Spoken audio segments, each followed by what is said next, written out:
Welcome to this special podcast series sponsored by 6clicks, series Spotlight, Revolutionizing GRC with 6clicks. Over the next 5 episodes, I visit with Joe Shore, Vice President of Global Channel Sales, Andrew Robinson, Co-founder and Chief Information Security Officer, Stephen Walter, Head of Marketing, Dr. Heather Bucher, Chief Technology Officer, and Ant Stevens, Co-founder and Chief Executive Officer. Over this series, we will break down the 6clicks hub and spoke approach, utilizing artificial intelligence and machine learning in governance, risk, and compliance, curating and maintaining a robust GRC content, producing audit-ready reports, and look at what is next for 6clicks down the road. And now a word about 6clicks. 6clicks is your complete operating system for risk and compliance. The perfect interplay of content and functionality. Implement any risk and compliance program supercharged with the world's first AI engine for GRC practitioners. No matter the size of your company or the depth of project given to your advisory. White labeled, automated, fast, clear, and agile GRC. That's 6clicks. In this part 2, I visit with Andrew Robinson, co-founder and Chief Information Security Officer at 6clicks, and we talk about artificial intelligence and machine learning in GRC. Hello, everyone. This is Tom Fox back again for another episode, and today I have with me Andrew Robinson. Andrew is the co-founder and CISO at 6clicks, and we're going to take up the topic of utilizing machine learning and AI in your GRC practice. So Andrew, first of all, welcome and thank you so much for taking the time to visit with me. It's a pleasure to be with you and your audience, Tom. So Andrew, if I could start with what does the role of a CISO at 6clicks mean in your day-to-day work? Tom, that's a tougher question than you might imagine because in addition to being responsible for our own cyber information security and just general security program here at 6clicks, facing internally to manage our own information security management system, undergo audits and manage risk and respond to issues and incidents and make sure our systems are secure. At 6clicks, I also have an outward-facing role as well. A large part of our value proposition is helping client organizations and consulting organizations work with their clients to implement cyber and information security programs, as well as other governance, risk and compliance style programs. So I'm heavily involved in everything from marketing, sales, and ongoing support and enablement of our customers as well. Andrew, one of the reasons I was really excited to talk to you is that, frankly, AI either thrills, scares, or I should say terrifies, or both for a lot of people and a lot of corporations. So I wanted to maybe start with AI has been a ubiquitous term over the past 18 months or so, particularly as we moved through COVID-19 and people had to turn to technological solutions because you literally could not engage in the human contact or human element that you used to. But what do these technologies really mean for a GRC program and a GRC professional? Sure, Tom. Well, I think I'd start by just addressing that first bit that you said around AI scaring people. And I have a similar level of anxiety constantly almost because I'm a CISO. But also when it comes to artificial intelligence and machine learning, I think it's fear of the unknown to many inside of GRC and outside of GRC. And that's why we see that reaction. So when it comes to GRC specifically, there's a lot of talk increasingly around how artificial intelligence and machine learning can be used within RegTech, regulatory technology companies, as well as in the compliance space. And that's mainly taking advantage of a particular method or technique known as natural language processing. And that's a component of machine learning that can help understand text. And of course, there's a lot of text in the world of compliance, and then perform a wide variety of different types of analyses. And to use AI and this machine learning technique of natural language process, you need a lot of data. That lot of data that I referred to in compliance is of course standards, laws and regulations. And we'll know that it takes a human a very long time to read through and understand all the different standards, laws and regulations that might apply to an organisation, be it their own organisation or the organisation that a consultant is working with. So I really was struck by your remarks around the amount of data. And I think for many years, the compliance professional was troubled by how to collect that data. It may be siloed, it may be structured, it may be unstructured, it may be not, he might not have access to it, or frankly, there may be too much. We seem to have, if not conquered that issue, at least moved quite forward in it. But this next step, though, that you're talking about is both AI and machine learning, where we can actually get the data and begin to learn from the data to help us make decisions going forward. So I was wondering if you might talk about how a GRC professional or a consultant like yourself would actually then help a company take that next step to begin to use that data. So, yeah, right. We've talked about standards, laws and regulations, and why there's so much to be analysed to begin with is because you could be dealing with compliance across multiple jurisdictions. I've got an Australian accent, so here in Australia, but what if you're a multinational company, you're doing business in the US and Europe as well?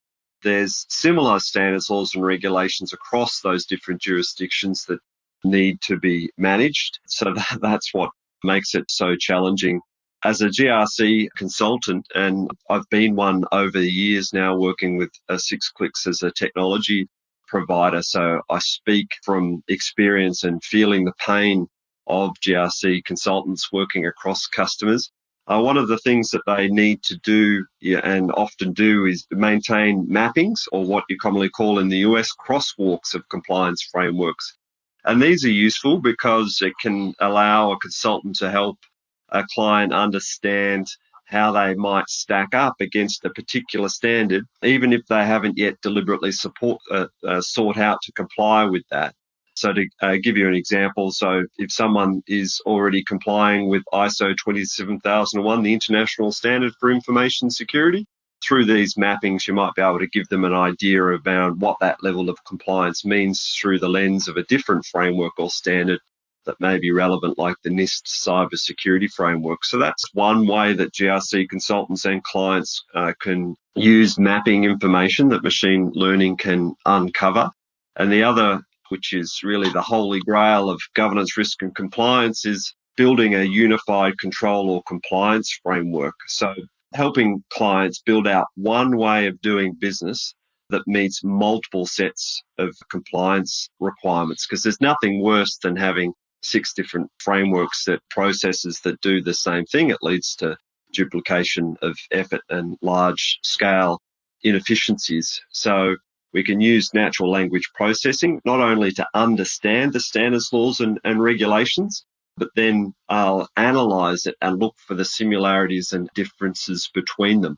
That can help you understand where you need to focus your investments in terms of getting compliant in areas where you may not have a lot of coverage already.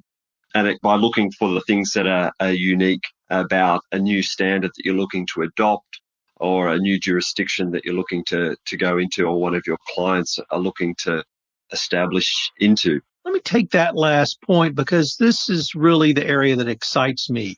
I certainly understand the regulatory impact, and if you're a multinational organization across a wide variety of jurisdictions, and you've talked about how AI and machine learning can help with that, but I'd like to maybe take it to the next level, which is if you have that capability and you can manage that risk, and you can manage that risk quickly and efficiently, that seems to me to be a huge business advantage. And when you can start to talk about these tools as increasing efficiency and profitability, that to me is the exciting part about compliance. It's not the land of no, or saying no, or we can't do it because we're not compliant or we can't get compliant. You have described a tool that gets a company to that point where they can move much more quickly than their competitors. Would that be a fair assessment? 100%. Certainly there's a huge efficiency gains to be had in adopting machine learning when it comes to risk and compliance. So generally we've found through research and our own application of machine learning and AI We come out with a public estimate of a 10 times saving in using machine learning to assist with building up those maps. However, I'm more of a geek inside, so I've actually run the numbers on that comparison I gave earlier between ISO 27001, the international standard, and this cybersecurity framework. And actually, I saw that the time savings around producing that mapping to be around 30 times the efficiency. And that's because the machine learning is able to operate the speed of computers, which is a lot faster than a human can process. But that's not to say that the humans don't have a role to play. Humans have a very important role to play, and that's really supervising the machine learning models and making sure that what they're producing and the results that they're coming out with are accurate and reliable. And what I see today in the world of compliance is kind of an 80 to 90% kind of effectiveness rate when you compare it with an expert's knowledge, which is pretty good, but it all depends on how you're using that information. And if you're using that information just to give you an indication of compliance, then 80 to 90% confidence interval, in less than 10 seconds is pretty amazing. However, if you need to have 100% confidence, then you would want to review the suggestions that the machine learning model has come out with and verify it. And that's something that, and a large role that we expect consultants to play. Then the good thing about machine learning is that it can take feedback from consultants and experts that kind of say, this is actually not a good suggestion from the machine learning model, or this is a really good suggestion. Then machine learning models actually take that in as feedback and learn and improve over time, which is another great trait. Andrew, I really appreciate you discussing the human element because I think that's absolutely critical. But when you start talking about 10 to 30x, that's kind of the wow factor. And that gets a lot of people's attention, and the people who are going to provide the funding, i.e. senior management or perhaps the board. When you sit down with a senior management level executive or a board of directors and walk them through this, are they able to grasp really the strategy that you're suggesting, which is implementation of the tool with subject matter expert oversight can lead to these types of efficiencies? I think they do understand the benefits, and that's because they understand the problem. They already have business goals in mind of simplifying compliance for customers or for the organizations that they're working in. So the two examples I gave, quite common business scenarios where I'm compliant with one standard, but I want to see how I stack up against another one, or I'm entering into a new market and I need to understand quickly what my risk exposure is when it comes to compliance and where I should focus my investments. So they're business problems that the executives are dealing with on a daily basis. So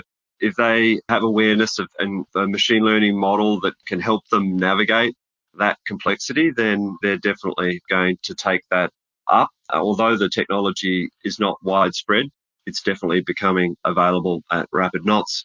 Andrew, where would you suggest, or what would you suggest a GRC consultant or an in-house GRC practitioner do today with this type of information?